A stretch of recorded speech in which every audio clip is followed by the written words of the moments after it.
देवशीष और today's we have the topic spinal nerve. Spinal cord क्या है, स्पाइनल नर्व क्या है, इसके बारे में आज की इस वीडियोस में हम देखेंगे। तो first we have the slide. यहाँ पर हम स्पाइनल कॉर्ड के बारे में देखेंगे। स्पाइनल कॉर्ड क्या है, तो स्पाइनल कॉर्ड आपकी जो एक स्ट्रक्चर होती है लाइक आपका एच शेप का, जो इसमें आपको एक मैटर दिख रहा है जिसको हम बोलते हैं वाइट, आपका जो होता है ग्रे मैटर होता है, जो कि एच शेप में तितली के जैसा आपके आकार का होता है। इसके अलावा इसके सराउंडिंग में जो स्ट्रक्चर होती है वो होता है आपका वाइट मैटर और वाइट मैटर। इसके अलावा इसमें जो नर्व होती है, तो डोर्सल रूट से आपकी नर्व निकलती है और आपका स्पाइनल नर्व निकलती है, राइट, डोर्सल और वेंट्रल से। और पीछे की तरफ एक फ्यूज होता है छोटा सा, जिसको बोलते हैं पोस्टेरियर मीडियन फिशर। एक छोटी सी ओपनिंग टाइप की होती है, एक फिशर होता है जिसको हम बोलते हैं पोस्टेरियर मीडियन फिशर। उसके अलावा एंटीरियर मीडियन फिशर जो होता है वो कि आगे की तरफ होता है, जहाँ से आपकी ब्लड वेसल्स वगैरह की एंट्री होती है, उसको बोलते हैं एंटीरियर मीडियन फिशर। अब इसमें दो नर्व होती है, एक होती है आपकी एफरेंट। एफरेंट से क्या होता है, कोई भी इंफॉर्मेशन है वो स्पाइनल कॉर्ड को पास होती है, इंफॉर्मेशन को पहुंचाने का जो काम करती है वो होती है एफरेंट सेंसरी इंफॉर्मेशन।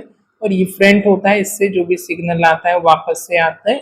और वैसा जैसे कि कोई टच का सेंसेशन है, कोई हॉट ऑब्जेक्ट से वार्म से टच हुआ तो वो इंफॉर्मेशन जाता है एफरेंट के थ्रू आपका स्पाइनल कॉर्ड को, वापस से वहां से सिग्नल आता है, वो आता है इफरेंट नर्व के द्वारा, राइट। तो स्पाइनल जो कॉलम होता है हमारी वर्टिब्रा, जो कॉलम होता है एक से लेकर के जो हमारी 24-26 होती है, तो वहां तक क्या होता है, ये आपकी सैक्रल तक ये पूरी जो नर्व है वो जाती है। और जो कि हमारे C1 से लेकर के आपका सैक्रल तक होती है, राइट। तो 31 इसका 30-31 का आपका पेयर होता है और ये दोनों साइड 31-31 आपकी नर्व होती है।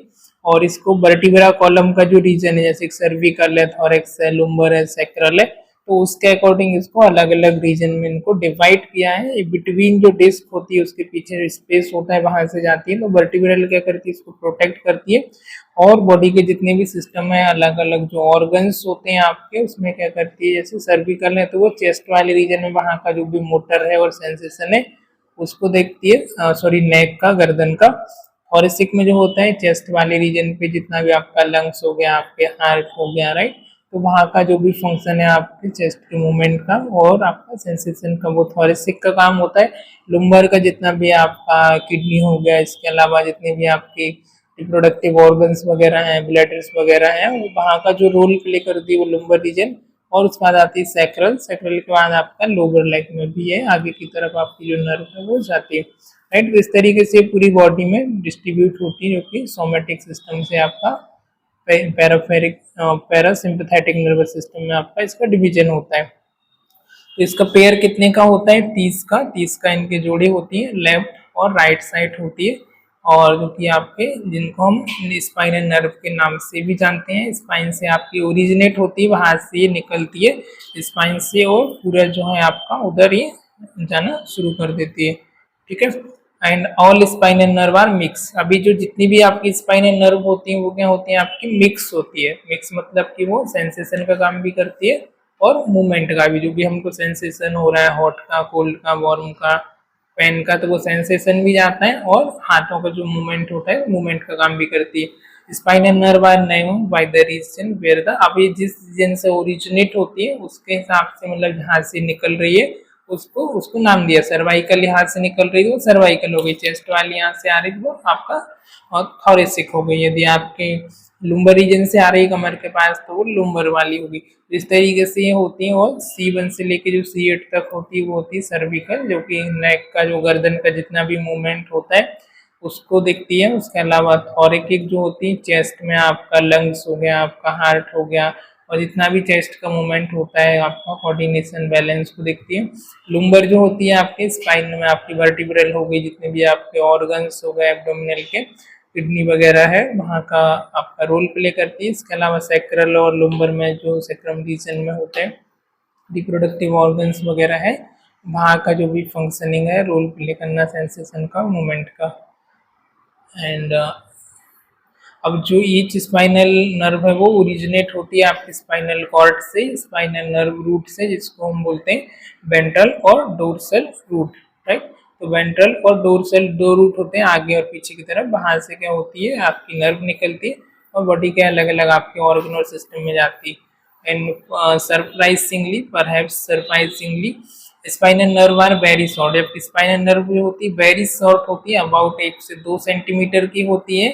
बट ये जब डिवाइड होने से पहले, जब डिवाइड हो जाती है तो ये क्या है, ब्रांच में अलग अलग हो जाती है, जिसको हम बोलते हैं रेमी, ना रेमी होता है, वहां से डिवाइड होती है। एंड स्पाइनल कॉर्ड का आपका स्पाइनल आपकी जो नर्व कुछ इस तरीके से होता है, जिसके अंदर आपका आपका वाइट मैटर आता है, ग्रे मैटर होता है ना। वाइट मैटर के बारे में अभी हमने देखा, ग्रे मैटर के बारे में हमने देखा, जो कि एस शेप का आपके हॉर्न होते हैं, वो होता है आपका ग्रे मैटर। उसके सराउंडिंग में जो होता है वो वाइट मैटर होता है। अब इसको जो प्रोटेक्ट करती है वो होता है पिया मैटर, कवरिंग लेयर होती है। अरेक्नोइड मैटर होता है, इसके बाद आउटर लेयर होती है, और ड्यूरा मैटर जो होती है सबसे आउटर और मोस्ट कवरिंग लेयर होती है और स्पाइनल कॉर्ड में। एंड लेफ्ट और राइट साइड से जो वेंट्रल और लेटरल से आपकी जो नर्व है वो निकलती है। बोन ऑफ वर्टिब्रल की जो बोन है, बीच में जो डिस्क होती है उसको बोलते हैं बॉडी ऑफ वर्टिब्रा। तो वर्टिब्रल के बारे में हमने पहले इसका एनाटॉमी देखा है। तो जो सर्विकल होती हैं वो होती है आपकी C1 से लेके C8, और फिर T1 से लेके T12 होती है, वो होती है थोरेकिक, जो कि चेस्ट मसल्स और एब्डोमिनल की मसल्स में दिखती है। सर्विकल का रोल होता है आपके हेड में, नेक में, इसके अलावा डायफ्राम हो गया, डेल्टॉइड जो आपकी बाइसेप्स मसल्स हो गए, आपका ये रिस्ट हो गया, इसके अलावा आपका हैंड हो गया है। तो हैंड में, आपके रिस्ट में, नेक में, हेड में, ये पूरा डायफ्राम चेस्ट तक का जो रोल प्ले करती है वो होती है सर्विकल। बाइसेप, ट्राइसेप मसल है। थोरेकिक जो होती है आपका चेस्ट मसल्स में, और एब्डोमिनल मसल्स होता है, वहां का सेंसेशन दिखती है। लुम्बर जो होती है लेग का, और इसके अलावा आपका कुछ सैक्रल जो होती है वो आपका बोबल का, जैसे कि आपका यूरिनरी ब्लैडर है, आपका लार्ज इंटेस्टाइन है, जो भी आपके सेक्सुअल फंक्शन है और रिप्रोडक्टिव ऑर्गन है उनका रोल प्ले करती है, वो होती है सैक्रल।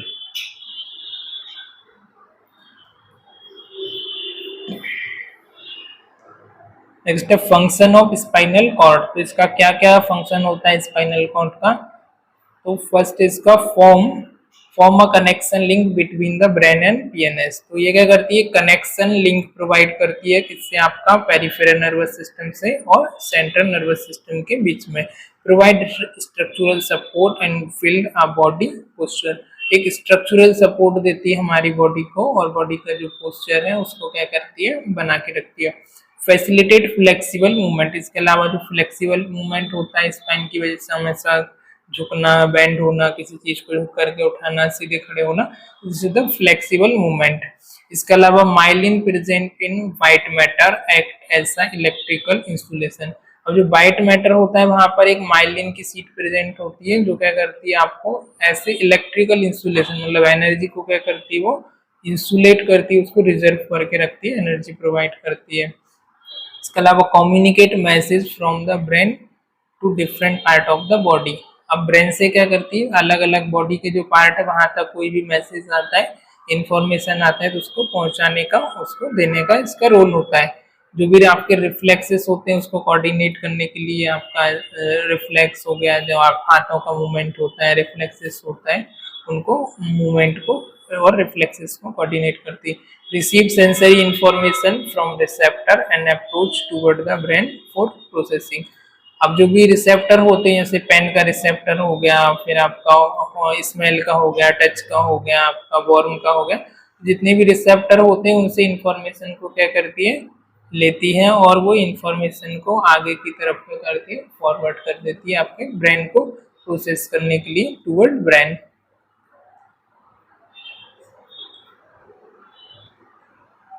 ठीक है। तो सर्विकल जो नर्व होती है, सर्वाइकल, वो किस किस आपका सर्वाइकल, इसमें आपकी वेगस नर्व भी आती है, जो भी एक बहुत इंपॉर्टेंट होती है, जो बिटवीन से जाती है, आपकी वेगस नर्व जो होती है। वेगस लेफ्ट और राइट दो पार्ट में होती है। सर्विकल होती है C1, C2, C3, C4, C5, C6, जो कि नेक रीजन पर आपके होती है।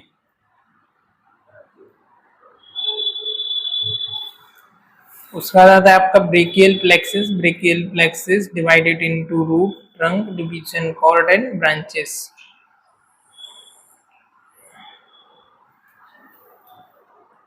ब्रेकियल प्लेक्सिस को भी इसमें 3 पार्ट में डिवाइड किया है, रूट, ट्रंक और डिवीजन। रूट जो होता है इसका वो होता है स्पाइनल आपका C5, C6, C7, C8 और T1 तक।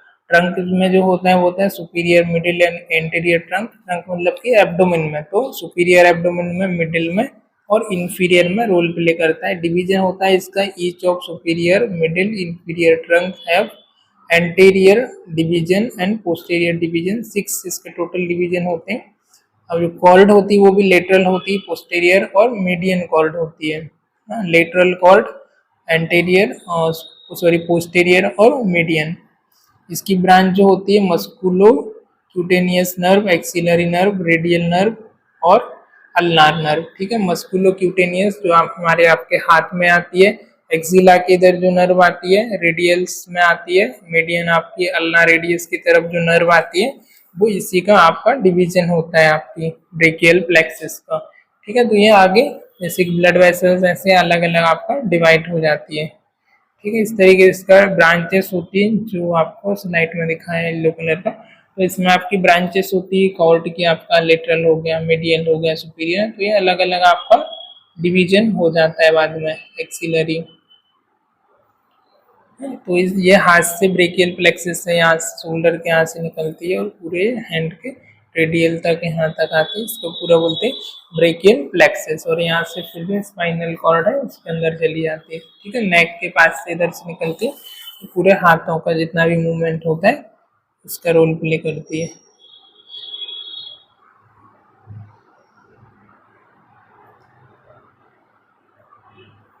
C1, C2 और C3, C1, C2 और C जो 3 डिस्क होती है उसके बीच से जो आती है स्पाइनल नर्व, जो किसके लिए आपकी हेल्प करती है, आपका हेड का कंट्रोलिंग के लिए, नेक के लिए, including forward, backward, sideward movement.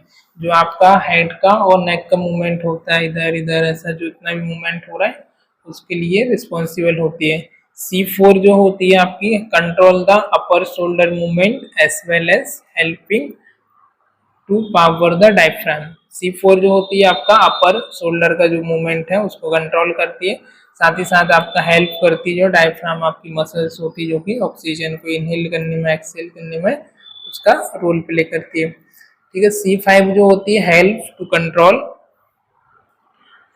Control the deltoid and biceps the areas of the upper arm. C5 जो यहाँ का अपर आर्म का जो होता है, इधर इंजेक्शन देते हैं, इधर डेल्टोइड मसल्स जिम जाते हैं, इधर मसल्स बनाते हैं। इधर का जो अपर आर्म है डेल्टोइड मसल्स है, इसको रोल प्ले करती है upper areas deltoid and bicep muscles जो होती है उसको। इसके अलावा आपका area of upper arm and elbow का। ठीक है, C6 जो होती है आपका रिस्ट में जो आपका कंट्रोलिंग है, एक्सटेनियस, इसको मोड़ना, फोल्ड करना, इसको कंट्रोल करती है और बाइसेप्स को, राइट। इसके अलावा C7 है जो करती है आपका tricep as well as wrist का और ट्राइसेप मसल्स का। और C8 जो होती है कंट्रोल करती है आपके हैंड को एज वेल एज फिंगर का जो फ्लेक्शन होता है, फिंगर में जो आप ग्रिप जब किसी चीज के ऐसे आप होल्ड करते हो इस तरीके से कोई भी ऑब्जेक्ट को, तो उसमें कंट्रोल करती है आपकी C8।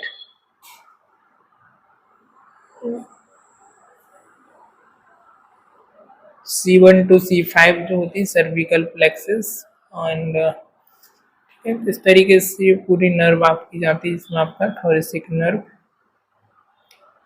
एंड T1 से लेकर के C अभी हो गया। अभी हम सर्विकल और थोरेसिक देखेंगे। तो T1 और T2 जो होती है ये क्या आपकी थोरेकिक स्पाइनल नर्व होती है, that the top of chest, arm and hand, जो चेस्ट के ऊपर वाले पार्ट में, उसके अलावा आपके आर्म में और जो हैंड का मूवमेंट है उसको देखती है।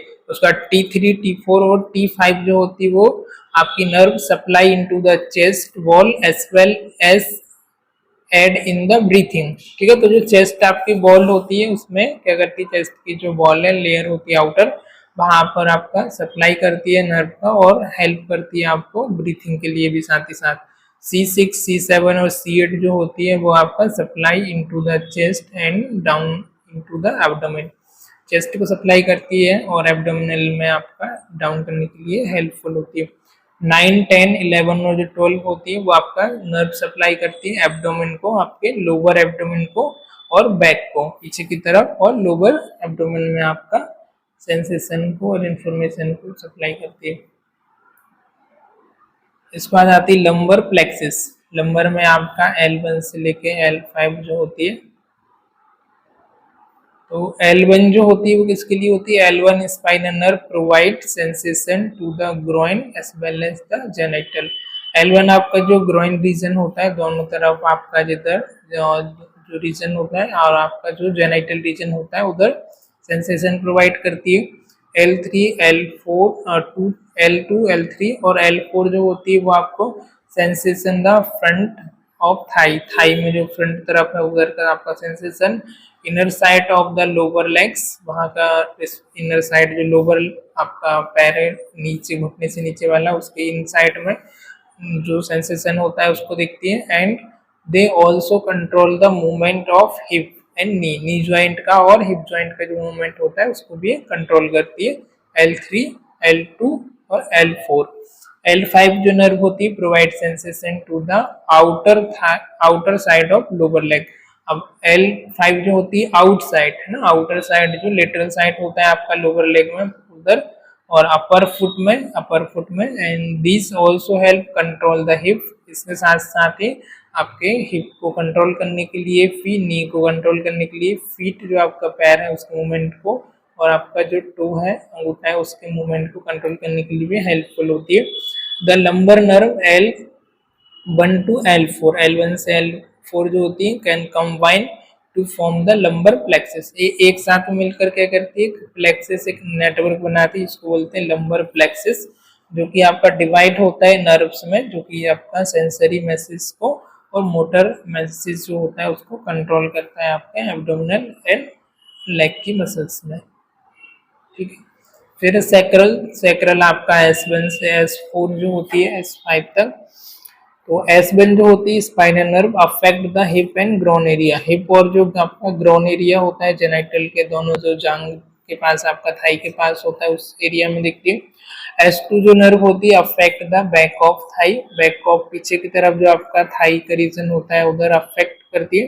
एंड S3 जो होती है अफेक्ट द मीडियल बटक, जो आपके बटक रीजन है, जब आप सिटिंग पोजीशन में बैठते हो इधर हम IM इंजेक्शन देते हैं उधर के एरिया को ये कंट्रोल करती है। And S4 and S5 nerve होती है अफेक्ट द पेरिनियल जो एरिया होता है हमारा, जिधर जेनिटल ऑर्गन्स होते हैं पेरिनियल एरिया, उधर का ये सेंसेशन देखती है।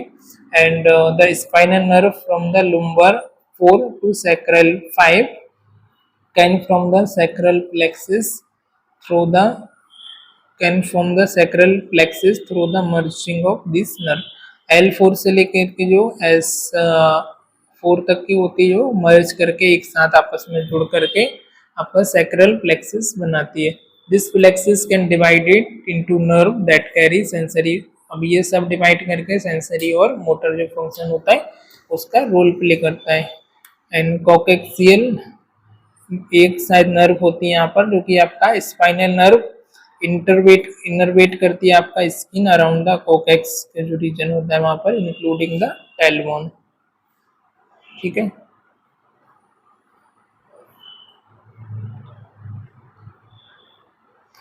स्पाइनल नर्व डैमेज, यदि ये डैमेज हो जाती है तो आपको क्या क्या हो सकता है? तो आपको जब स्पाइनल नर्व डैमेज होगी तो क्या प्रॉब्लम कॉज हो सकती है? सबसे पहले आपको पेन होगा, राइट? जब भी नर्व डैमेज होगी तो pain from the mild to severe, बहुत मतलब कम से या बहुत ज़्यादा भी आपको पेन हो सकता है, माइल्ड टू सीवियर पेन हो सकता है। चेंज इन सेंसरी सेंसेशन, आपका चेंज हो सकता है आपके सेंसरी सेंसेशन में, आपको बहुत एकदम से आपको बहुत ज़्यादा रेडिएटिंग पेन होना, अचानक से बहुत ज़्यादा पेन होने लग जाना, या पेन आपका रेडिएटिंग मतलब कि कमर से शुरू हो गया आपके पैर तक, फुट तक जाना, या फीट से आपका कमर तक आना, बहुत ज़्यादा रेडिएटिंग पेन होना। वीकनेस ऑफ मसल्स होना, मसल्स में आपका वीकनेस होना, मूवमेंट प्रॉपर तरीके से नहीं हो पाना, पैरालाइज होना, सेमी पैरालाइज होना, वीकनेस, रिफ्लेक्सेस होना, डिमिनेंस होना, फीलिंग ऑफ नमनेस, सुन्नपन लगना, लोअर बैक में पेन होना ज़्यादा, वह टिंगलिंग सेंसेशन होना, ऐसा कि आपका ऐसे हाथ पैर टिंगलिंग टाइप का होना। इसके बाद आता है आपका कंपेरिहेंसिव न्यूरोपैथी हो सकती है। Like this condition can occur when the spinal nerve compress. Spinal nerve जब आपकी दब रही होती है, जैसे कि वो स्पाइन से आपकी बीच में से निकलती है और कोई फ्रैक्चर होने की वजह से या किसी रीजन की वजह से वो एक जगह पर ऐसे सप्रेस हो रही है, जैसे इधर से निकल रही है और इधर वो उसको नर्व है उसको दबा रही है, तो दबने की वजह से क्या हो सकता है, आपको आपका न्यूरोपैथी हो सकती है, compressive neuropathy. This can happen the nerve that exit the spinal cord become tapered और swollen and can be extremely painful। ठीक है, तो ये कंडीशन में जब भी नर्व निकलती है और वो वहां पर आपका दबने की वजह से, सप्रेस होने की वजह से वो टेपर्ड हो जाती है, मतलब बिल्कुल वहां से इधर से दब रही इधर से पतली हो जाती है, इसलिए वो बहुत ज्यादा पेनफुल होती है। ठीक है, this condition typically affect older people. ये किस में ज्यादातर होती है, जो ओल्ड एज के लोग होते हैं आफ्टर 50-60 के बाद, उन लोगों में ज्यादा देखने को मिलता है। और टेम्परेरी लॉन्ग लास्टिंग, और टेम्परेरी भी हो सकती है, लॉन्ग लास्टिंग भी हो सकती है, permanently destroying the spinal nerve.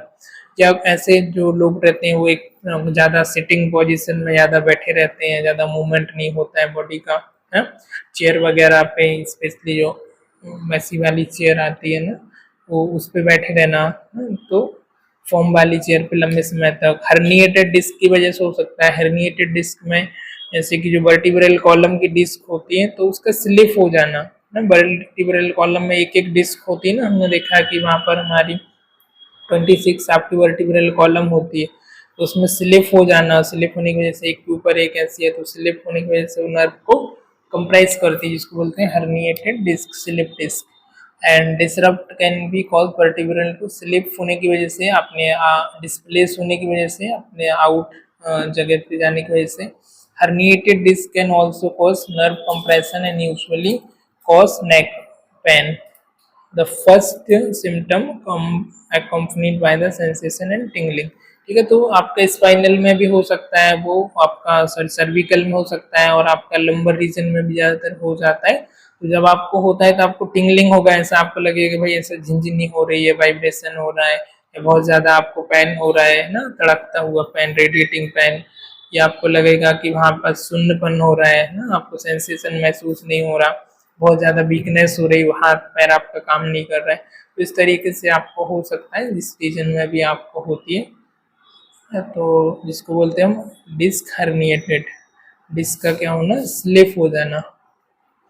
तो वो आपका नर्व को कंप्रेस करती है, और नर्व को कंप्रेस करती है तो वहां से आपको बैक पेन होना, रेडिएटिंग पेन होना आपको बहुत ज्यादा शुरू हो जाता है। ये क्यों हो सकता है, कोई ट्रॉमा की वजह से, आपको कोई एक्सीडेंट हो गया है, आपको कोई इंजरी हो गई है ना, आपको हाइट से गिर गए हो, ऊपर से छत से आप कूद गए हो ना, आप स्लिप से कहीं से गिर गए हो, पेड़ से गिर गए, कुछ भी आपको हो सकता है। ऐसी कंडीशन में गिर जाने की वजह से, बहुत ज़्यादा फोर्स पड़ने की वजह से, ब्लंट की वजह से, किसी ने मार दिया है उधर, तो उसकी वजह से हो सकती है। एंड बहुत ज़्यादा समय तक सिटिंग पोजीशन में रहने की वजह से, एक ही पोजीशन में, स्पेशली जो सोफे वाली चेयर आती है, कंफर्टेबल चेयर पे ना, तो उस पर बैठने की वजह से एक ही जगह पर। एंड लिफ्टिंग, ज़्यादा हैवी वजन उठाने की वजह से हो सकता है, बहुत ज़्यादा आप वजन उठा के चल रहे होते हैं जब, जो लेबर मजदूर होते हैं, राइट। और इसके अलावा आपको किसी प्रकार का भी इसमें डैमेज होने की वजह से आपको बहुत ज़्यादा आपको पेन और स्वेलिंग वहाँ पर आपको, और नमनेस, सुनपन, झंझनाहट, वाइब्रेशन होना, ऐसा आपको सिम्टम देखने को मिलता है।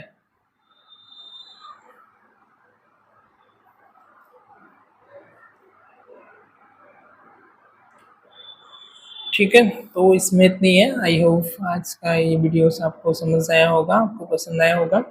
If you have any doubt regarding this topic you may ask. So let's sum up, में से सम अप कर लेते हैं थोड़ा सा, जिसमें हमने स्पाइनल कॉर्ड क्या है, स्पाइनल कॉर्ड के बारे में देखा। स्पाइनल कॉर्ड आपकी एक स्ट्रक्चर होती है जिसमें आपका वाइट और ग्रे मैटर से मिलकर के बनी हुई होती है। जो ग्रे मैटर होता है वो हॉर्न के टाइप का होता है, बिटवीन में आपका होता है, जिसके सराउंडिंग में आपका वाइट मैटर होता है जो कि इसको प्रोटेक्ट करता है, फिर पिया मैटर होता है, और अरिकनॉइड मैटर होता है जो कि कवरिंग लेयर होती है। और ये इसकी जो शुरुआत है आपके ब्रेन के, आपका ब्रेन स्टेम से शुरू होती है, फर्स्ट एटलस वर्टिब्रा से C1 से लेकर के C7, और ये आपकी C1 से लेकर के सैक्रम तक जाती है, कॉर्टेक्स तक जाती है। और ये वर्टिब्रल कॉलम के रीजन के हिसाब से, अलग अलग जगह के हिसाब से इसको अलग अलग नाम दिया गया है, हमने अलग अलग इससे नाम दिया है, जिसके अंदर आपकी आती है वर्टिब्रल कॉलम में जो आपकी नेक वाले सर्वाइकल रीजन में होती है, वो आपकी सर्वाइकल होती है, जो कि 1 से 7 तक होती है। 1 से 8 तक जो होती है वो होती है आपकी 1 से 12 तक जो होती है चेस्ट वाले वो थोरेसिक होती है, थोरेकिक। और 1 से जो 5 तक होती है वो लंबर होती है। और 1 से फिर 5 आपका 5 L5 से लेकर के आपकी जो S1 से L5 से L1 से L5 जो लंबर होती है, S1 से S5 जो होती है वो सैक्रल होती है। ठीक है, तो इनका अलग अलग पार्ट में आपके मूवमेंट को और सेंसेशन को देखती है। तो ये मिक्स में आती है आपके सेंसेशन में और मोटर में, दोनों में आपकी आ जाती है। ठीक है, इसका जो मेन बेसिक ज़्यादा फंक्शन होता है वो आपका एक लिंक कनेक्ट करती है बिटवीन आपका CNS और PNS के बीच, स्ट्रक्चरल सपोर्ट प्रोवाइड करती है, फ्लेक्सिबिलिटी प्रोवाइड करती है, जो भी इलेक्ट्रिकल आपका इंसुलेशन प्रोवाइड करती है, मैसेज को कन्वे करती है, कम्युनिकेट करती है आपके बॉडी के अलग अलग पार्ट में। आपका पैरासिम्पैथेटिक नर्वस सिस्टम में, पेरिफेरल नर्वस सिस्टम में, रिफ्लेक्सेस को कोऑर्डिनेट करती है, जो भी मोटर और सेंसरी इंफॉर्मेशन हो गया उनको रिले करती है, उसको प्रोसीड करती है फर्दर ब्रेन से PNS और CNS के बीच में कनेक्शन को फिट करती है, जिसकी वजह से आपकी इंफॉर्मेशन कैरी होती है। राइट, चलिए, okay, thank you for watching this, keep learning, keep growing.